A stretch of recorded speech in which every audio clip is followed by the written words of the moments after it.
بگو آچه چرا اینقدر غمخواری؟ بگو آچه چرا اینقدر غمباری؟ سری گهواره طفلت شبان تار بیداری، سرودی علم خوانی اگر دنیای غم داری. اگر چی رنج و غم داری نمیگویی تو بیماری. بگو آچه چرا اینقدر غمخواری؟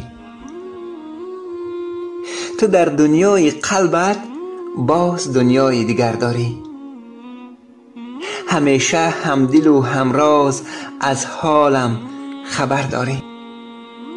ز درد من همیشه زخمهای بر جگر داری. بگو آچه چرا اینقدر غمخواری؟ زمانی کودکی را یاد دارم، دامنی پاکت بهشتم بود، همان رویمال گلدارت برای پاککاری سرشکم بود. همه اندوه دون دیدی بگفتی سرنوشتم بود. بگو آچه چرا اینقدر غمخواری؟ چرا سوزی درون دل ولی از غم نمیگویی؟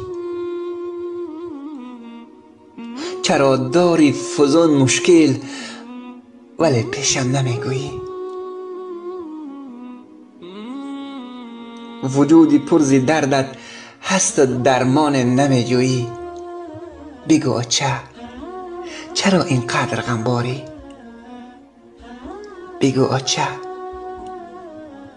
چرا اینقدر غمخواری؟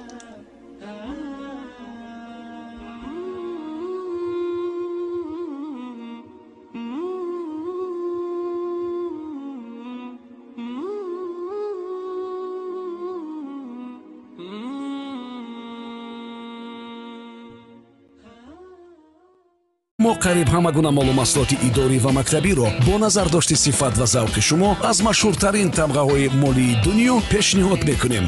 аз кӯчактарин ашёи мактабӣ то бузургтарин мол барои таҳсилу тадрис ин ҷо омодаи харидорон аст. сифати баланд, нархи дастрас, интихоби васеъ ва бархурди инфиродӣ дар Килк аст. нишони мо кӯчаи Навобод 75А, кӯчаи Беҳзод 34 ва ошёнаи дуюми маркази савдои Садбарг. иловатан маълумоти моро аз марказҳои савдои Пайкар, Ёвар, Ёсин ва Европа харидорӣ карда метавонед. занг бизанед ва ё дар Вайбер бинависед 93 117 15 93 894 33 33. Килк, интихоби волидон ва хушбахтии кӯдакон.